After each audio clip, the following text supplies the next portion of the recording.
The views and opinions expressed in this podcast are solely those of the individuals participating in the show. All persons described or mentioned in the podcast should be considered innocent until proven guilty in a court of law. This podcast contains subject matter such as violence and graphic descriptions along with adult language, which may not be suitable for all audiences. Listener discretion is advised.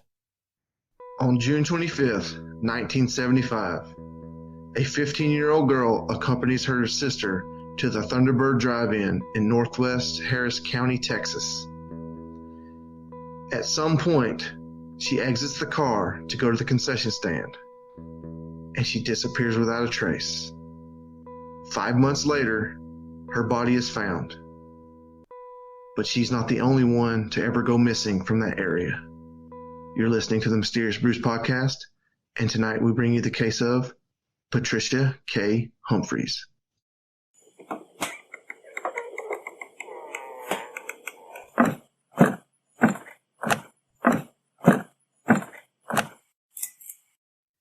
Stoppers doubled the reward to find whoever brutally murdered a teenager just hanging out at the movies 45 years ago. 15-year-old Patricia K. Humphreys disappeared from what was a popular drive-in back in the 70s. Her body was found a few months later after she vanished from an outdoor theater on Clay and Campbell in Northwest Houston. ABC 13 reporter Courtney Fisher spends every day talking with families of cold case victims. She's been working this case for months and has archived video, some of which has not been seen in decades. Welcome to a deep, dark, dank, moist basement somewhere in the bowels of Georgia. Well, Coach, I don't know when y'all kick it off, but we kicked off the old milestone testing this week. Oh, bro, we don't do milestone testing in pre-K.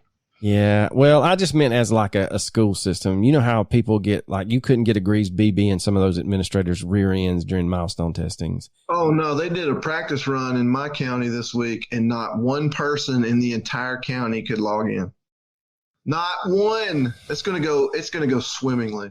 Well, so ours is a virtual school that I teach at, so we're up across the state. And so the first day, you know, all the gremlins come out. There is a hotel that they are testing at somewhere in Atlanta, and whatever conference room they have set up to test in, there is a hotel room directly above it. And they said right after lunch, when the first test was given, 15 minutes into the first test, someone in one of those 2 or 3 hotel rooms directly above the conference room hotboxed the shit out of it, and they had to evacuate the conference room. No way. Swear to God. I swear to God. Nice. Hell yes.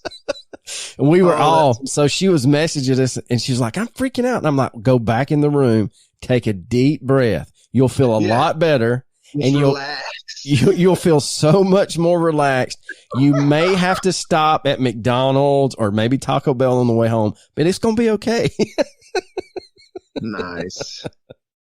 So yeah, man, it's been a joy this week. So, but I'm lucky. I've been able to test close to within 30 minutes of my house, and it's long enough that you know, kind of get out of the house, and then, there's some great restaurants down there. It's the same town you practice your jiu-jitsu in. So I look forward to lunch every day. We get like an hour and a half for lunch. So, man, hell yeah. It's been great.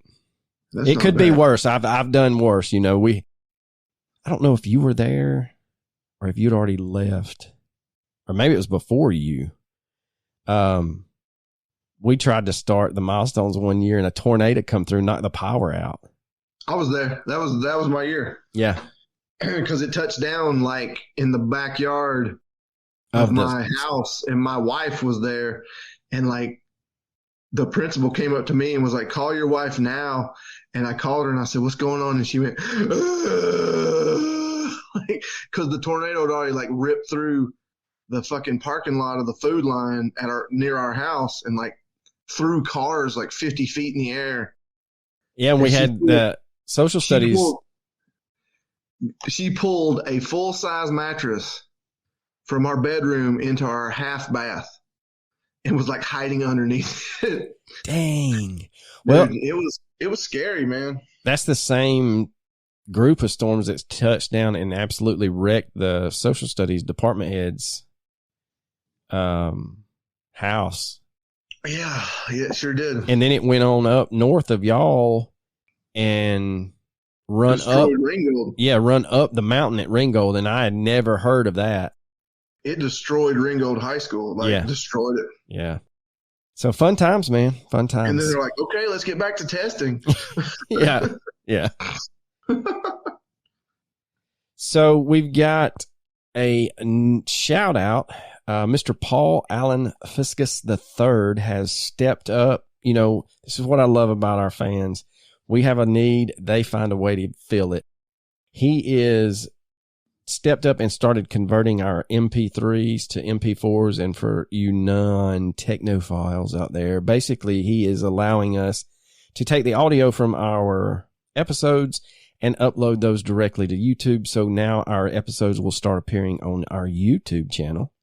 So, and then eventually our videos of the episodes will appear on YouTube. And that's something that we're trying to get off the ground. But he has a band that he's in, and we graciously accepted the shameless plug he asked for. And his band's name is Old Coffins. And so we've got a list of songs. So get ready to hear some Old Coffins coming up in the intro music. Because we're not proud. You do us a favor, we'll scratch your back too. Oh, fuck yeah. So, ain't no pride, ain't no shame in this game. That's right, baby. So let's get into this. Hold on now. Oh, I'm sorry, third. Do you have something else? Oh, we got a 5-star review, my friend. Oh, another one? I can't remember if I don't think we talked about it yet. If we did, we're going to do it again. Fuck it. It says 5-star review, Caleb Covington. If you remember that name, I can't remember. I drink a lot. I'm sorry. He says, y'all are awesome. Just a fellow North Georgia boy dropping by to give y'all a good review. Definitely appreciate the amazing content that y'all put out every week. Sure does bring me some pleasure hearing some familiar accents while I'm currently residing north of the Mason-Dixon. Yeah, I think we... How the hell would you want to do that? Well, it's difficult, but some people have to scratch that itch. I mean, it's good for a vacation. But come on. As a great man once said, there's nothing in the world I want to do that I can't do in Lower Alabama. That is true. He does venture out of Lower Alabama into the Louisiana Delta to catch them road trout. So I talked about him was it today? No, I talked about him yesterday, and so we're recording on a Friday night. So I talked about him on Thursday morning, and then I talked to him with my new principal on Wednesday, and I gave her the most G-rated sayings that he ever had, and she was crying, laughing. And I was like, look, I've got a list of about 45 other ones that are not safe for work. I said, so if we see each other at professional development right before school, I said, I will have them printed out for you. I said, because there's some doozies in there. But anyway, all right. So now let's get into it. This has been a user request that's been on the board, and then we had some things come up, and it got pushed back and got pushed back and got pushed back. So anyway, the case we're talking about tonight is Patricia K. Humphreys. Now, Patricia K. Humphreys was the youngest of two daughters born on September 25th, 1959 to mom Patricia and father Johnny Humphreys. Known to her friends as Kay, she was just a year younger than her sister Deborah. Both girls attended Northbrook High, and Deborah had just finished her 10th grade year while Kay had just finished her 9th grade year. Now, Kay loved to hang out with her friends and write poetry. She was your typical 15-year-old girl growing up in the Harris County suburbs of Houston, Texas. She stood 5'5" tall with brown hair that fell just below her shoulders. The blue-eyed teen begrudgingly wore glasses after losing her first pair of contacts Always sweet-natured, she seemed to be coming into her teenage years, developing an identity of her own, recently asking kids at her school to begin calling her Pat, even though her family members and close friends already called her Kay. Now, since her mother's name is Patricia and her name is Patricia, we will refer to her as Kay and the mom as Patricia. Now, her sister had learned from a friend that Kay had even gone on a group date or two. So, mom, Patricia, and dad, Johnny, had divorced early in their marriage, and Johnny was living in California while Patricia stayed in the Houston area with the two girls. On June 25th, 1975, Deborah and Kay were given permission to take their mom's white Mercury Montego to the Thunderbird Drive-In. And our old... Minute, we've heard the... That's what I was about to say. Our old OG listeners will know this is not the first time a Mercury Montego involved in another mystery. That's right. The Yuba County Five. So... Still, though, one of the greatest mysteries of all time. Yes, hands down. If you don't know... If you haven't heard our episode on the Yuba County Five, or you don't know what that's about, stop what you're doing and fucking look that shit up, because it's one of the greatest mysteries of all time. It really is. That's why we chose it for the first episode. So the girls had been given permission to take mom's car to the local drive-in, the Thunderbird Drive-In, which was just a mile or just over a mile from their home. The girls were planning on watching a double feature starring Dustin Hoffman in Lenny and Midnight Cowboy. Okay, first of all, hold on one second. They're 15 and 16. Correct. Midnight Cowboy was rated X. And it's the only movie rated X to win Best Picture. But it's still rated X. What the fuck, man? Well, you have to keep in mind also, in 1975, you could buy beer at 18 and still drink and drive, and there was not a problem with it. Have you ever seen that video in Louisiana? Like, it's old-timey newscast where they're interviewing people about implementing the no drinking and driving law. No, I haven't. Oh my God. They're like, man, I tell you what, man, they're just trying to government tyranny, man. They're just trying to keep you from living your life. I can't believe it.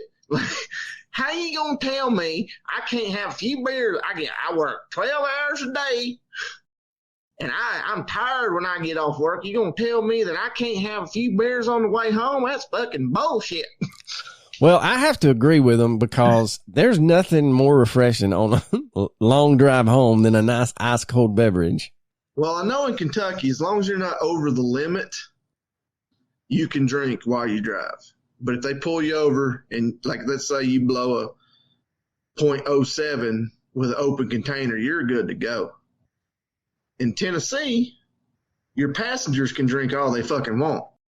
Your passengers can be 12 beers deep and drinking the 13th, and the cops can't do shit because they're not driving. I know that for a fact.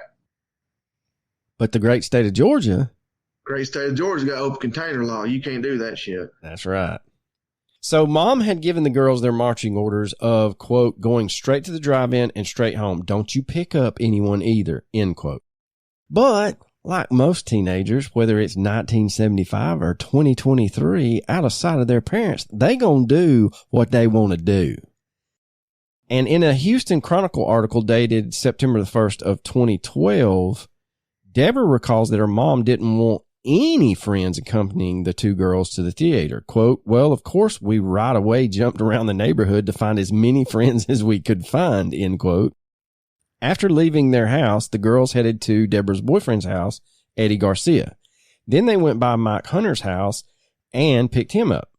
A friend of Kay's, Rhonda Pizzatola, remembers who all was in the car that night, because after picking up Mike, they went to Rhonda's house to see if she wanted to go. And she was like, heck yeah, I want to go. So she goes inside and asks Mom, and Mom's like, no, you are not going anywhere with those two boys. He said, "Hail to the no." That's right, she To the did. no. She clearly remembers, this is Rhonda, that when they pulled into her driveway, that Eddie was driving the Mercury. And Deborah was sitting in the front passenger seat. Kay and Mike were in the back seat, and according to Rhonda, there was another girl in the back seat with Kay and Mike, but she cannot remember who the girl was. At some time during the intermission between the two movies, the group headed to the concession stand to buy some snacks and cigarettes. According to Deborah, either Kay smoked a particular brand of cigarettes or somebody wanted a particular brand of cigarettes. It depends on what article and what little video you watch. For the sake of an argument, let's just say that somebody wanted some cigarettes, and when they went to the concession stand, that brand of cigarettes was not there. So Kay volunteers to walk to the convenience store, a 7-Eleven, to buy the brand in question. Now, the 7-Eleven, if you're leaving the Thunderbird Drive-In, was about 3/4 of a mile down Clay Road to the right. But there was another convenience store that was closer to the Thunderbird, and it was to the left if you were leaving the drive-in, and it was called the Clay Fina service station. Now, it was less than a half a mile from the drive-in, and between the two service stations, the Clay Fina service station was better lit at night. Now, no one knows which one Kay walked to, because when she left the drive-in that night, it would be the last time anyone would see her. Somewhere between leaving her mom's Mercury and the convenience store, Kay disappeared without a trace. Sometime during the second movie, when Kay had not returned, Deborah began to worry, but thought that Kay may have seen some other friends or decided, to hell with it, I'm just going to walk home. Now, remember, the Thunderbird was only a little over a mile from their home. So when Deborah got home and Kay was not there, that's when the panic set in. She had to go in and tell her mom that Kay never returned from the convenience store, and she thought she had walked home. Pat freaks out, and her and Deborah began calling Kay's and Deborah's friends, asking if anyone had seen Kay. No one had. Deborah said it was some time, maybe more than an hour, before the group had noticed that Kay had not returned. They began searching the drive-in, but no one around them had seen Kay. That seems weird. I mean, how do you, for an hour, you don't notice so that someone's not there? Here's the way, I'm with you. That's the way I first took it when I was researching it. But if Rhonda is to be believed that there was a third girl in the back seat, maybe Kay felt like she was the fifth wheel. So Deborah had her boyfriend. Then you have another girl and Mike in the back seat. And so maybe this was just a makeout session, and Kay was like, to hell with it, I'll go buy me some cigarettes to get away from y'all. That would kind of explain how the hour ticked away and they didn't technically pay any attention. That's the only thing that I can come up with, and that's my theory, pure speculation, but that's the only thing that I could come up with that would even remotely explain why an hour would have passed. Now, in hindsight, Deborah recalled the lessons from her youth about not going anywhere alone and always traveling in pairs. Quote, and I didn't go with her. For some reason, I just did not go with her, and I didn't worry until she'd been gone for a while. She has since learned to cope with her feelings of guilt. Quote, it's just hard. I was her older sister. The next morning, missing flyers began being plastered everywhere around the girls' homes, around Houston, the Thunderbird Drive-In, and Pat had to phone the girl's father, Johnny, to tell him that his youngest daughter was missing. Johnny was on the first flight to Houston and headed straight to the police station. Now, days would turn into weeks, and there were no leads. No one had remembered seeing Kay at the 7-Eleven. No one had remembered seeing Kay at the Clay Fina service station. Authorities interview Pat and find some of Kay's poetry. It is quickly realized that Kay was not the type to run away, and investigators began treating the case as an abduction.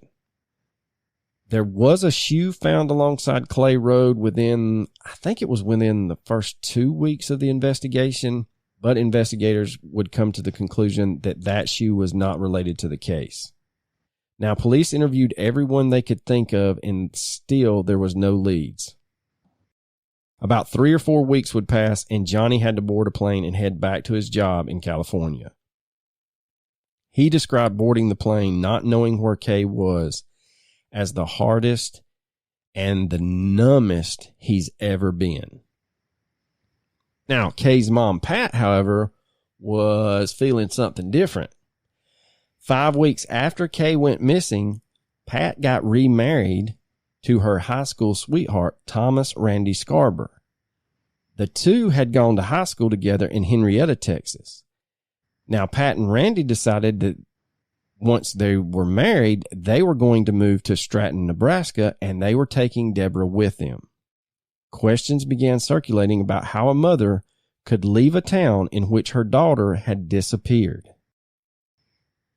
The summer came to an end, and school began again in the Houston area, but there was still no sign of Kay. Fall rocked on, and with no movement in the case and Thanksgiving break coming up, there was still no sign of Kay. There was no leads on where she could have been or where she was.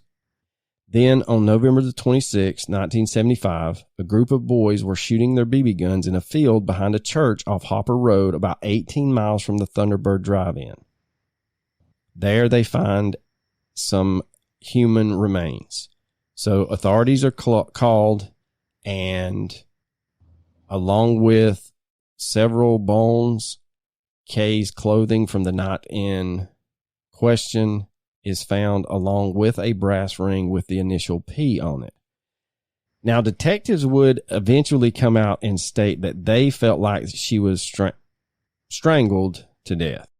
In an article dated Sunday, December the 9th, 1975, in the Baytown Sun, the pathologist that performed the autopsy stated, quote, "A key bone in the neck was absent from the body recovery site. This bone would have determined whether Kay had been strangled. No bullets were found in the bones, and there were no fractures, but we don't have all of the bones. I have asked authorities to continue searching the area," end quote. Now, police positively identified Kay through a scar on her skull from a surgery she had undergone as an infant. Now, Detective Peters with the Houston Police Department believes that she was not alive very long after she went missing. For more than 45 years, Kay's father, Johnny Humphreys, has struggled not knowing what happened to his daughter. Quote, "I just think about in her last hours, she must have wondered where somebody was to protect her. Of course, that's supposed to be Dad. That's what I think about," end quote. Now, Kay's sister, Deborah, and her mother have since passed away, along with both Mike and Eddie, who were with Kay the night she disappeared. Geez, that's sad. Yeah. I think... No answers. Just, ugh. I think Deborah passed away from cancer early. I think mom lived into her early 90s. There was not much information about Eddie and Mike, however. Yeah. But when you couple all the people that seen her that night in the Montego having passed away with the fact that people's memories are fading, kind of like Rhonda can't remember who the third girl in the back was, this is what's keeping the case from being solved, according to authorities. So if you remember any details about the case, you're from Houston, you were at the Thunderbird that night on June 25th, 1975, police want to talk to you. It may be the most trivial thing in your mind, but it could be the key thing that leads them to a break in this case. If you would like to remain anonymous, please call the local Crime Stoppers at 713-222-TIPS. Now, there's not a lot out there about Kay's story. Authorities have done, I guess they've assigned a new detective, and they still have the old case file, and they have the old news articles out there, or news footage of when she disappeared and how it was all over the news. So they've been going back over that, but they do need the public's help. Hey guys, Arlo here, and if you are struggling with the old caffeine in the morning, I have got the fix for you. It is called Magic Mind, and it is just a little 2-ounce shot that you drink with your coffee or your energy drinks in the morning. It is chock full of greatness, and it will get you focused, and it really actually has the L-theanine, and that lowers your cortisol hormone, which helps absorb that caffeine that you're intaking. Now, Magic Mind has nootropics, adaptogens, matcha green tea, and 12 magical ingredients. That matcha boosts your energy. The adaptogens help with relaxation, and the nootropics keep you focused. A bonus is that it has vitamins C and D along with the echinacea to help your immunity. So head over to magicmind.co/brews and enter the promo code BREWS20.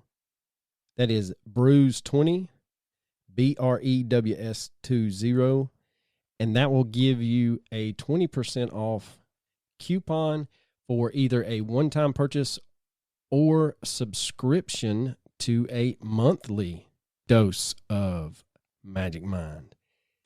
What is odd is this is not the only missing persons unsolved murder from around Houston. There was another young lady named Michelle Prasek, and she was born on April 13th, 1985 to Mom Beth and Father Richard Prasek. Now, Michelle had blonde hair and blue eyes. And just like in Kay's case, Beth and Richard would divorce when Michelle was young. And according to Mom in an interview, I believe she stated that Michelle was 8 when her and her husband split. And Richard moved away for work. Now, Michelle was attending Knox Junior High School, which is located on the northern edge of Houston. On December 19th, 1997, Michelle's mom, Beth, leaves her home to take Michelle's younger sister to daycare. Beth felt like this was going to be just a normal school day where Michelle, now 12, would catch the bus as usual. Beth does recall that Michelle was, quote, put off with her because she had not allowed her to go shopping the day before. Now, Michelle had also asked to spend the night at a friend's house that morning, but Beth said she didn't give her an answer. When Michelle didn't come home from school, Beth said she assumed that Michelle had walked to that friend's house to spend the night. So she calls the friend's house, and to her surprise, the friend and the friend's mother have not seen Michelle all day. So she contacts the Montgomery County Sheriff's Office the first thing the next morning to report Michelle missing. Now, early in this investigation, detectives discover that Michelle's sleeping bag, some of her clothes, and her orange 6-month-old tabby cat named Froggy was missing. So this had the telltale signs of a runaway case. So detectives began interviewing Michelle's classmates at Knox Junior High and discovered that Michelle had been on campus the day in question and had told several of her friends that she was considering running away. Now, despite her classmates and her friends telling authorities that she was at school, the attendance records for that December the 19th tell another story. They have Michelle marked absent the entire day. So there's a whole realm of oddities there. Were the friends and classmates just misremembering that this was a different day that she had talked about, or was she actually on campus that day and then decided, you know what, I'm just going to leave school? Now, Beth did what any mother would do and worked diligently putting up missing flyers and doing interviews for the local newspaper and the news networks around Houston. Beth admits that Michelle was in counseling due to her parents' recent divorce. What she doesn't say is that it was not only about the divorce, it was also about the fact that Beth had a new boyfriend and allowed him to move in with Michelle and her younger sister in the house. Despite all of that, Michelle had never verbalized in counseling that she was considering running away. Now, investigators hope that Michelle is still alive, but since the case is more than 25 years old, they are treating it as a recovery, and they are in the process of looking for evidence of such at this time. Yeah, but of all the cases we've covered about missing persons, this seems to be more of an actual factual runaway than anything we've ever covered. Yeah, and that's what I tried to say. With her age. And it being 97. Yeah, you would think that she would have come back. Right. She would have figured out real quick. Yeah, she would have figured out real fucking quick that she was in over her head, couldn't make it on her own, and like come crawling back to mommy. Right. But that didn't happen. So it leads me to believe that maybe she truly ran away, but ran into foul play. Like somebody decided that they were going to help her. Yeah, quote, yeah, air quotes, like, help her. I'm here to help you. You know, just follow me, get in the van with no windows, and everything's going to be okay. Yeah, I agree with you. And that's scary. Oh, it's so scary. It terrifies me, man. Now, one name that... Well, your son's not going to run away. Well, if he does run away... And if he did, they would return him... Within, I'd say, within hour. An hour. Yeah. He would be one of those that would like talk his kidnapper's ears off. With like an apology letter, like... Y'all keep him. Yeah, not an apology for kidnapping him, but apology for like, bro. Sorry. Here's some money. We're sorry you had to deal with him. We're sorry you had to deal with him for this long, man. You're stronger than we ever could be. God, I hope he listens to this episode. Me too. Hey, man, if you don't listen to any more, fast forward to this minute and just listen for like 2 minutes. Yeah, like Coach really expressed how much he missed you. Yeah, exactly right. So in Michelle's case, one name that kept popping up when detectives were doing their investigation was that of a man that was, guess what, Beth's boyfriend who had moved in. And his name was Mark Seguin. Newspaper stories at the time reported that Seguin had failed a polygraph test. They also report that they attempted to give Beth a polygraph test, which she refused to take. No judgment here. We 100% stand behind our do not take it under any circumstances. There's no fucking way. There's no fucking way you're hooking me up to a polygraph. I don't give a fuck. Yeah. I don't care if you accuse me of a crime happening in Hawaii. I've never been to Hawaii. I'm probably never going to go to Hawaii. But if you're like, hey, we suspect you for this crime in Hawaii, we need to take a polygraph. Nope. Ain't happening, Captain. Ain't happening. What if it said, well, no fucking way. No. I done seen too many crime dramas where y'all try to use that against me. Yeah, I've watched Law and Order. Ain't fucking happening. That's right. But here's what's funny. The news article that I was looking at, like, throw shade at Mark, and then like one sentence, oh, mom didn't take it. Mom refused to take it. And then they throw in that dad, I guess, had come back and he was like, hell yeah, I'll take one. Hell, I ain't been here. And he passed his.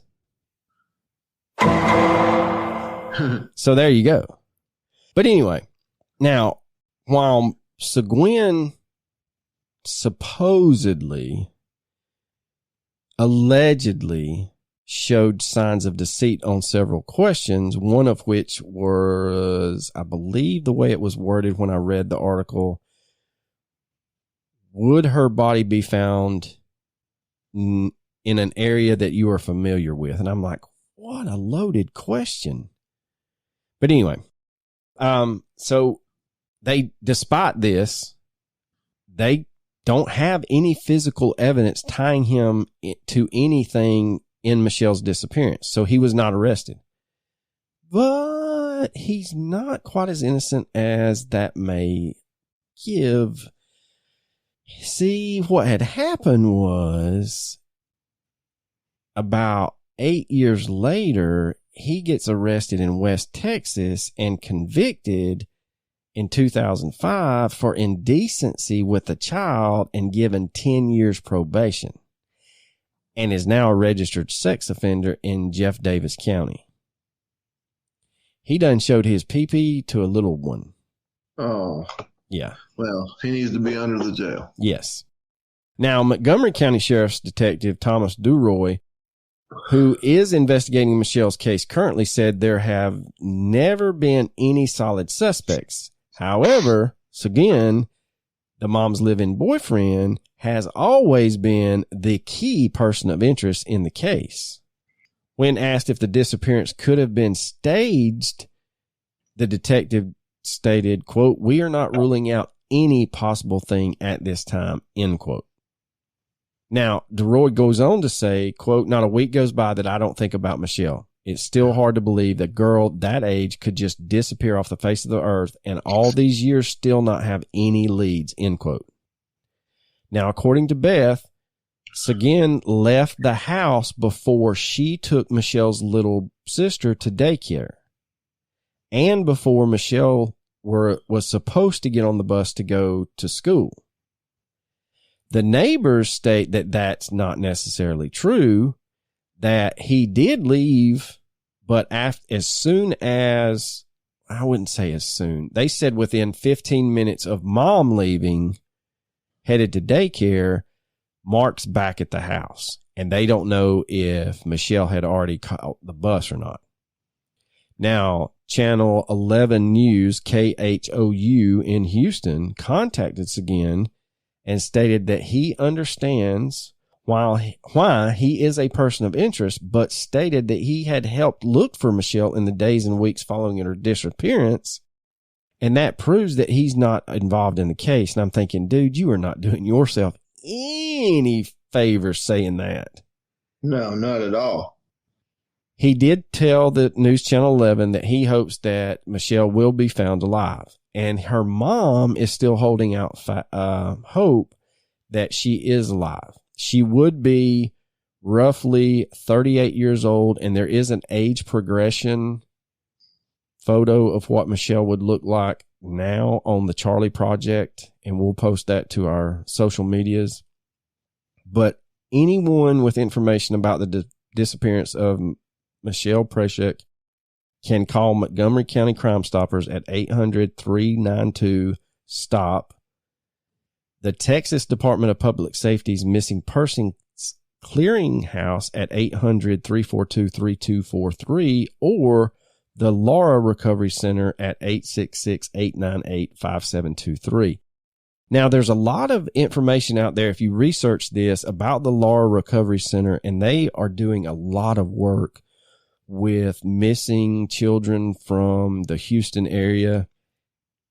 And there's some shade thrown on Michelle's mom, Beth, about her not helping the Laura Recovery Project.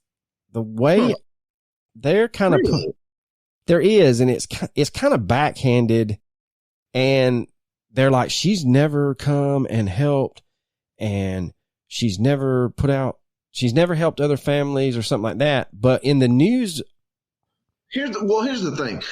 I'm sorry, but I am sorry that other people are missing.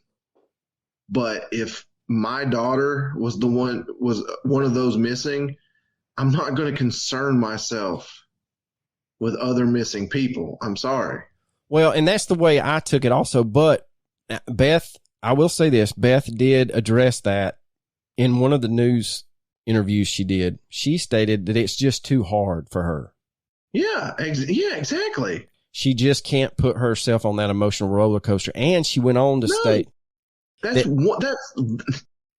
100% valid. Yeah, and she said that she trusts Detective Duroy, that they have a great relationship, and that no, he does not tell her everything that comes across his desk because he doesn't want to put her on an emotional roller coaster.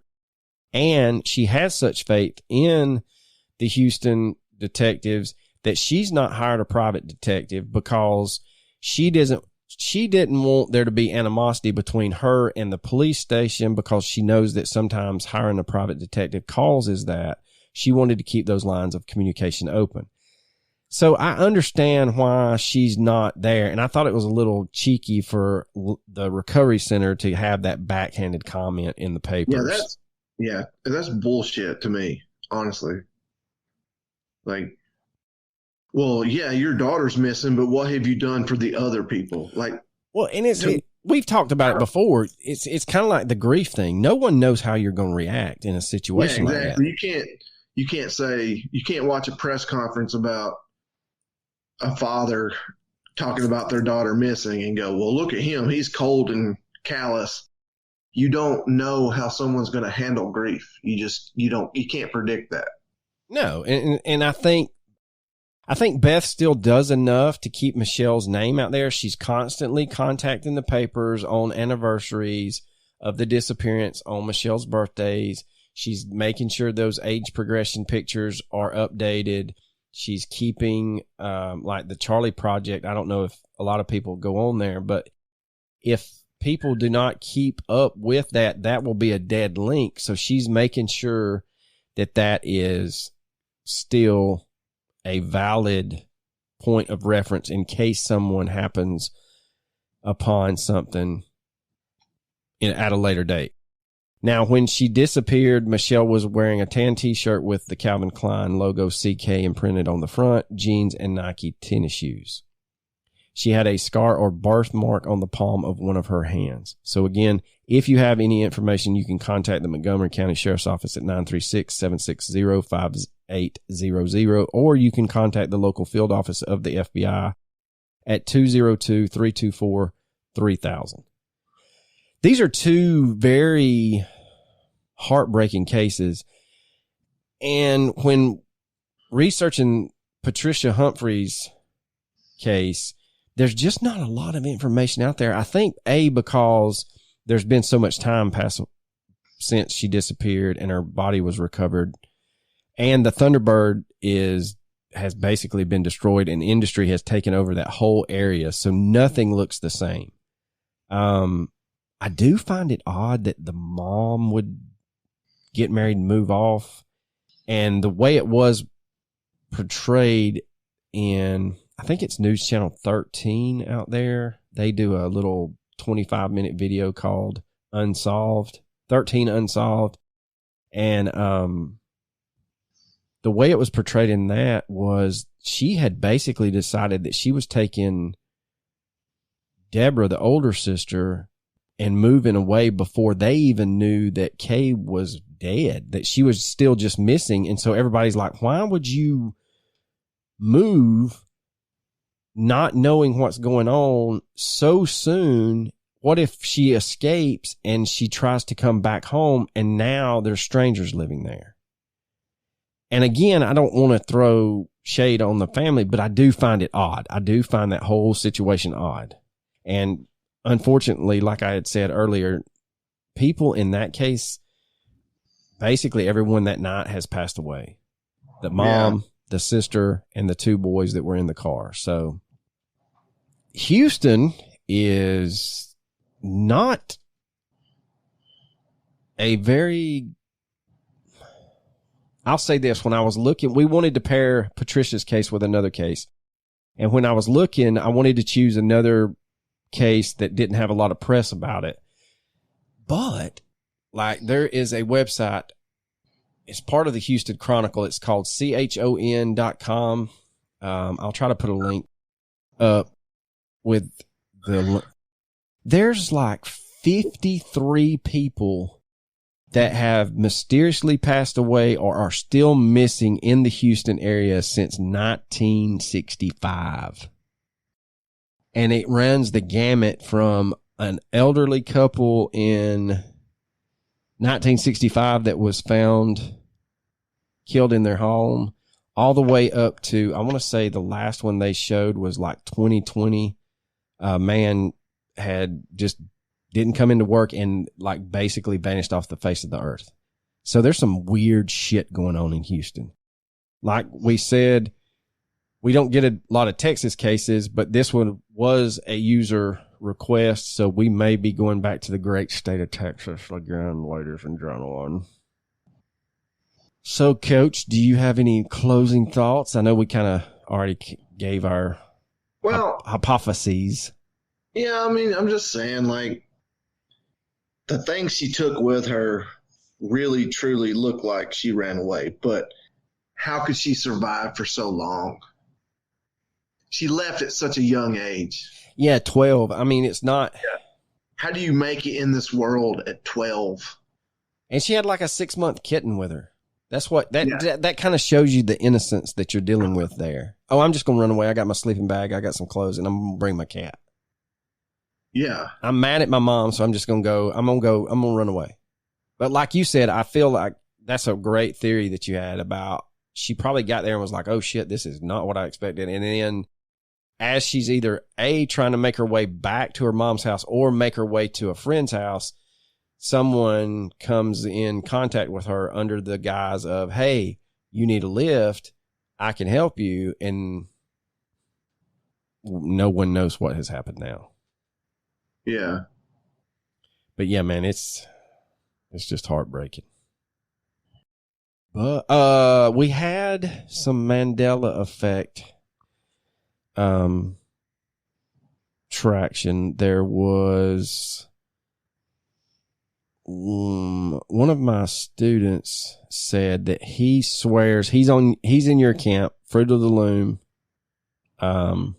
Dude, seriously. That was 100%. You'll never convince me otherwise. And I don't know how to explain it. I don't know how to explain how you're going to tell me that it was never there. I fucking know it was there. I'm trying to think. There was a couple of people that had tagged me and stuff, and I didn't want to forget it. And of course, with my lovely day and everything like that, I have. I had a couple of people talk about the Shazam Kazam thing, and then I don't believe. And there was somebody had contacted us and gave us a great fucking like, this is what I remember, and I know for a fact this shit's real.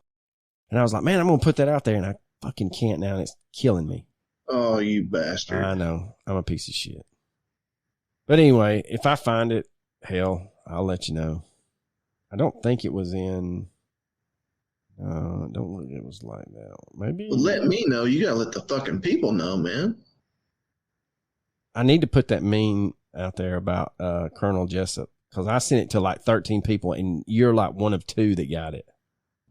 Colonel Jessup. That picture of oh hell. Good Lord, man. Jack Nicholson, where he's on the balcony, and it says Colonel Nathan R. Jessup spotted on break at Fort Leavenworth, Kansas, serving 35-year sentence for the murder of Private William Santiago at Gitmo in Cuba in 1992. And he looks like hammered ass. I did not get that, but you laugh. I saw the picture, and it was like Jack Nicholson spotted for the first time in 2 years. So anyway, the people that didn't get that was from A Few Good Men, they were like, man, that's not Colonel Jessup, that's Jack Nicholson. And I replied to every one of them, you can't handle the truth. All right. Well, I guess my great solid lead for the tying in, we did have some feedback. So hell, I guess y'all just have to take my word for it. I'm not looking any further. So do you have a recommendation, sir?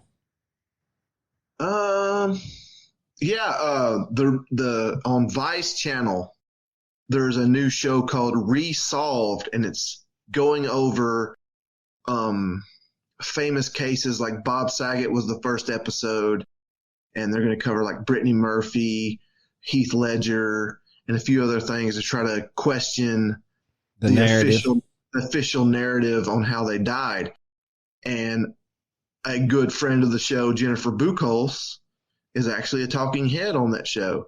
I was watching it last night. You know that Leonardo DiCaprio, like, yeah. You know, you see this is where I'm at. Like, I see it. Like, I know that person. Yeah.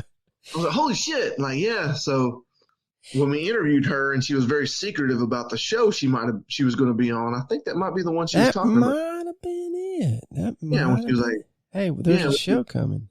there's a show coming, but I can't really talk about it. And if y'all want me to talk about what you want me to talk about, we got to do it today. And I remember that day, it was like, I had my son sitting in my seat with the camera hitting the top of his head during a faculty meeting so we could interview her. Yeah.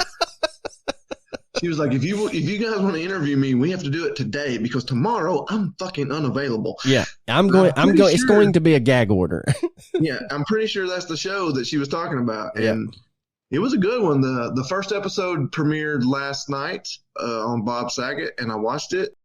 It was very good, and she was very good on it. So she does a phenomenal job, man. She is a top-notch, and she's very down to earth too. Like either one of us could pick up the phone right now and call her, and she would take our call. If she couldn't take our call, she would definitely call us back within 24 hours.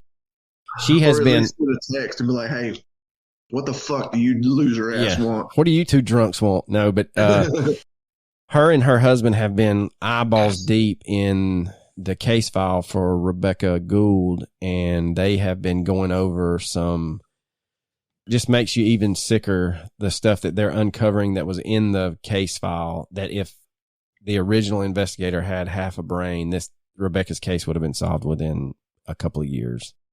But anyway, if you're not following, my recommendation is kind of piggybacking off Coach's there. If you're not following the Unsolved Murder of Rebecca Gould Facebook page, please get on there. They, like he said, Jennifer is top notch. She is going through audio interviews. She's going through the case file backwards and forwards, putting it into a timeline. So there's always daily, she's posting things about that'll just make your blood boil. But yeah, that great lady out there. I know she's got a lot of irons in the fire. So, but she's always, like I said, we could call her tomorrow and be like, "Hey, you want to talk?" And she'd be like, yeah. What do y'all want to talk about? So, well, Coach, I think that does it. You got anything else? You didn't give a recommendation. I just did, you dumb bastard. What'd you do? What'd you say?